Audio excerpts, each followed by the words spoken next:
Hello વિદ્યાર્થી મિત્રો, રાધે રાધે. તો આજે તમારા મૂંઝવતા પ્રશ્ન લઈને આપણે પાછા આવી ગયા છે. બરાબર. તો કમેન્ટમાં તમારા જે પણ પ્રશ્ન હોય ને એ કમેન્ટમાં લખજો. આપણે એને જવાબ આપવાની પૂરી કોશિશ કરીએ છીએ. અને જો તમને વિડીયો સારો લાગે તો લાઈક કરી દેજો, ચેનલને સબસ્ક્રાઈબ કરી દેજો અને બધાને શેર કરી દેજો. અને વિડીયોને એન્ડ સુધી જોતા રહેજો એટલે તમને બધી જ માહિતી મળી જશે. બરાબર. તો હવે આપણે શરૂ કરીએ. તો પીટીસી એડમિશનની જાહેરાત ક્યારે આવે? બરાબર. ક્યારે આવશે? બરાબર.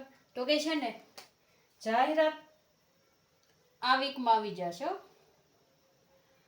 કાલે સોમવારથી જોવો ને તો આવતા રવિવાર સુધીમાં જાહેરાત આવી જશે. 99% આવી જશે. કારણ ક્યાંક મંજૂરીની વાટે અટકાયેલી છે જે આવી જશે. એટલે જાહેરાત છે એ આ વીકમાં આવી જશે. હવે આજ તો રવિવાર છે. આ વીકને અઠવાડિયું લખાવું. આ અઠવાડિયામાં આવી જશે. બરાબર. હવે ઘણા મિત્રો ને એક ભાઈની કમેન્ટ એ હતી કે આટલા માર્ક છે 12મા ધોરણમાં. બરાબર. એને આજુબાજુના જતા કમેન્ટમાં. બરાબર. તો કે મારે પીટીસીમાં એડમિશન લેવાય કે ન લેવાય? ભાઈ પાસે કોમર્સ કરેલા હતા. એટલે ઘણા મિત્રોને શું હોય, 12 પછી પીટીસીમાં એડમિશન લેવું કે નહીં એનું તમને આમ મૂંઝવણ થતી હોય. તો તમારે શું કરવું? જો તમે સાયન્સવાળા હોય ને તો બીએસસી કરે, સારી કંપનીમાં નોકરી મળવાની જ છે. પછી તમારે જો અહીંયા કોમર્સવાળા હોય કે આર્ટ્સવાળા હોય, બરાબર, આર્ટ્સવાળા હોય કે કોમર્સવાળા હોય, અને જે 11-12માં આર્ટ્સ કોમર્સવાળા હોય, અને જેને ખાલી કોલેજ જ કરવાનો વિચાર હોય. શું હોય? કોલેજ જ કરવી છે. બરાબર. જેને આ તો આપણે ઉદાહરણ છે, બાકી અહીંયા ગમે એટલા માર્ક લઈ શકો. આ તો એક ભાઈ પૂછતા હતા એટલા માટે એના કમેન્ટનો જવાબ આપવા, અને એ રીતના જો કોઈને મૂંઝવણ હોય તો એના માટે છે. આર્ટ્સ અને કોમર્સ છે તમારે, અને તમે ખબર છે કે આર્ટ્સની કોલેજ હોય ને રમતા થઈ જાય. કારણ તમારા વિષય ગુજરાતી ને એવા બધા હોય સહેલા જે વાંચીને પણ તમે તૈયાર કરી શકો. બરાબર. કોમર્સ થોડુંક અઘરું હોય તો એને તમારે કરવું પડે. બરાબર.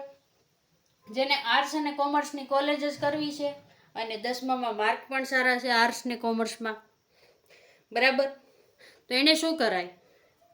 તો કે કોલેજ છે ને એક્સટર્નલમાં કરી લેવાય. બરાબર. આંબેડકર વાળી જે આપણે ઓલી એમાં ભરીએ છીએ, બરાબર, એમાં ભરી દેવાય ફોર્મ, અને તમારી કોલેજની કોલેજ થઈ જાય. અને પ્લસ આમાં શું કરાય? પીટીસી કરાય.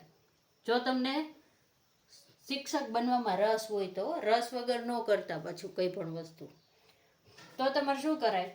તો કે પીટીસીમાં આ જ વીકમાં આવ્યા ફોર્મ ભરાશે તો તમારે ફોર્મ ભરી દેવાય. અને તમને એમ થાય કે મારે 75 માર્ક છે તો ક્યાં વારો આવશે? તો તમારે સેલ્ફ ફાઇનાન્સમાં વારો આવે. બરાબર. એટલે કે તમારો પ્રાઇવેટમાં વારો આવે. પ્રાઇવેટ. બરાબર. જો 75 છે એટલે.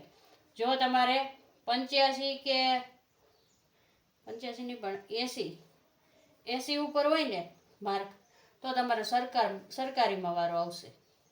સરકારી અથવા તો ગ્રાન્ટેડ. તો તમને એમ થાય ફી કેટલી હોય? જો તમારો સરકારી ને ગ્રાન્ટેડમાં વારો આવે ને તો કોલેજ ફી કેટલી હોય? 0 રૂપિયા. કેટલી હોય? 0 રૂપિયા. શું કામ? સરકારીમાં ફી હોતી નથી. બાકી તમારા જે ખર્ચા થાય એ અલગ છે. તમારે ઇન્ટર્નશીપ આવે, ટેલએમ બનાવવાના થાય, એ બધા ખર્ચા તો બધાને થતા જ હોય છે, નાના મોટા. બરાબર. પણ જો તમે પ્રાઇવેટમાં લ્યો ને તો જૂના નિયમ પ્રમાણે અહીંયા 20,000 ફી છે. કેટલી છે? 20,000 ફી છે. એમાં શું ફી વધારવાનું કે પરિપત્ર કરેલો છે? પરિપત્ર હું અરજી કરેલી છે, પણ હજી એમાં કાંઈ સુધારાનું કંઈક આવેલું નથી. એટલે અત્યારે તમારે 20,000ની વર્ષની ફીઓ, 1 વર્ષની, 1 વર્ષ. અને તમને ખબર છે પીટીસીના કેટલા વર્ષ હોય? તો કે 2 વર્ષ. કેટલા હોય કોર્સના? 2 વર્ષ. તો શું કરે? કોલેજ તો કરાય જ, સાથે પીટીસી પણ કરી લેવાય. પીટીસી કરો એટલે શું થાય?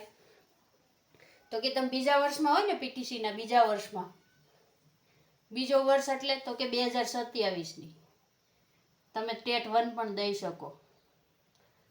બરાબર. તમને એમ થતું છે ને કે તો પછી ટેટ 1 તો પાસ કરવી જ પડશે ને તમારે ભરતીમાં ભાગ લેવો હોય તો. તો 2027ની આ વર્ષે તમને ખબર છે ડીએલએડનું હજી રિઝલ્ટ નથી આવ્યું, પણ ઘણા મિત્રોને પરીક્ષા દીધી, પાસ પણ થઈ ગયા, બરાબર, તમે જોઈ રહ્યા છો. તો તમે આ 2026ની જૂનમાં ભરો, 2026માં જૂન મહિનામાં ભરો એટલે 2027ના જૂન મહિનામાં તમારે પહેલું વર્ષ પૂરું થઈ જાય. તો જૂન મહિનામાં 27માં તમારે શું થઈ જાય, બીજું વર્ષ ચાલુ થઈ જાય. અને બીજું વર્ષ ચાલે એટલે તમને ટેટ 1ના ફોર્મ ભરવા દેશે, બરાબર. એટલે જે મિત્રો તમે ભણતા જ હોય, તમે 2 વર્ષ ટેક્સ્ટ બુક ને એ જ ભણ્યા હોય અને 2027ની ટેટ આવે તો તમારા પાસ થવાના 99% ચાન્સ છે. શું કામ એમ કહું છું? કારણ તમે જે ભણો છો, જે તમારે એક્ઝામમાં લખવાનું છે એ જ તમારે ટેટ 1ની એક્ઝામમાં છે, બરાબર. પહેલા વર્ષમાં 1 થી 5 ભણો છો, પીટીસીના પહેલા વર્ષમાં શું ભણવાનું 1 થી 5, અને બીજા વર્ષમાં હોય 6 થી 8 વાળાનું ભણાવે, બરાબર, ટેક્સ્ટ બુક નહીં. એટલે તમારે બે તાજું જ હોય અને તમારે બહુ મહેનત ન કરો ને તો પણ એમાં પાસ થઈ જશો, બરાબર. તો આ રીતનું તમારે જો વિચારતા હોય તો તમે પીટીસીમાં એડમિશન લઈ શકો છો, બરાબર.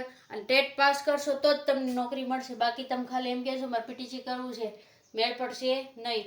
અને આ જે 75 માર્કવાળા ભાઈની કમેન્ટ હતી, તમે પીટીસી કરી લ્યો પણ થોડાક તમારે ટેટ 1માં માર્ક વધારે લાવવા પડશે. શું કામ?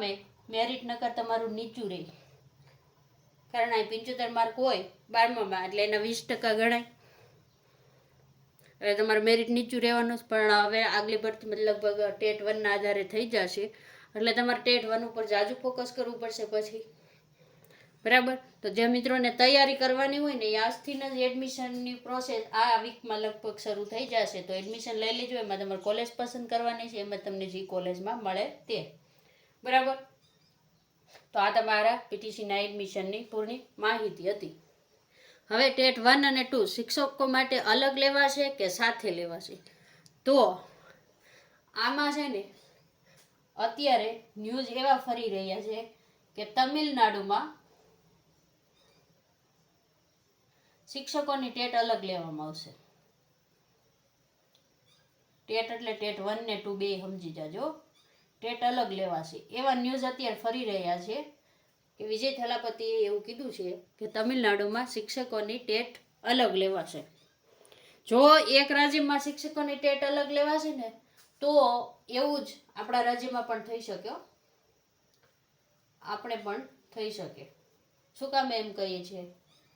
કારણ આ એકની માંગ નથી, ટેટ પાસ તો બધા શિક્ષકોને કરવાની જ છે, અને તમને ડેડલાઇન પણ આપી દીધી છે એની કે 31/8/2028 સુધીમાં કરવી ફરજિયાત છે.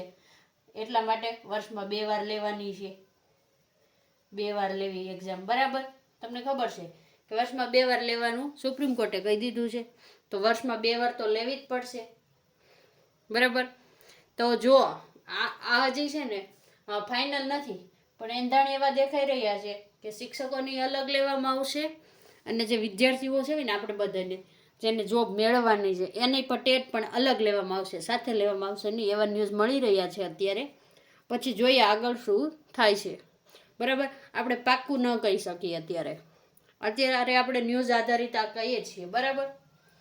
અને દર વખતે તમે જોવો શિક્ષકોની અલગ જ લેવાય. તમે સીસીસી જોવો તો શિક્ષકોને અલગ લેવાય કે ના લેવાય, પાસ કરવાની ફરજિયાત થઈ પછી, બરાબર. એ રીતે અલગ લેવાઈ શકે છે. હવે તમને એમ થશે કે પાસ કરવાનું ફરજિયાત એવું છે, આપણે આ કરીએ છીએ તો ટેટ 1 2 ફરી ક્યારે લેવાશે? તો કે ટેટ 2 તો છે ને સપ્ટેમ્બરમાં આવવાની પૂરી શક્યતા છે, બરાબર. ઓગસ્ટમાં એની જાહેરાત આવવાની શક્યતા છે, બરાબર. ઓગસ્ટ લગભગ જાહેરાત આવી પણ જશે, વર્ષમાં 2 વાર કીધું ને એટલા માટે. તો અને ટેટ 1 ક્યારે આવશે? ટેટ 1 દિવાળી પછી, કારણ તમને ખબર છે 2027ની ભરતીમાં જગ્યા કેટલી છે? 5000 જગ્યા શિક્ષકોની ખાલી છે, બરાબર. 2027માં શિક્ષકોની જગ્યા કેટલી ખાલી છે 1 થી 5માં? તો કે 5000 છે ને એને ભરવા માટે ઉમેદવાર મળવાના નથી, એટલે ટેટ 1 તો ફરજિયાત લેવી જ પડશે. એટલા માટે દિવાળી પછી 100% આવશે હો. તો હવે 99%માં આપણે 100% આવી ગયા, 100% આવશે. એમાં કોર્ટે કહી દીધું વર્ષમાં 2 વાર લેવાની, એટલે તો હવે વાત જ રહી, બરાબર, લેવી જ રહી એમ પરીક્ષા તો. બરાબર. તો આજથી જ તૈયારી ચાલુ કરજો ટેટ 1 ને ટેટ 2ની. અને જે મિત્રો ટાટ સેકન્ડરી ને હાઈ સેકન્ડરીમાં નથી પાસ થયા, નથી મેન્સ આપવાની, એને અત્યારે ટેટ 2 ઉપર ફોકસ કરી દેવાનું છે. બરાબર.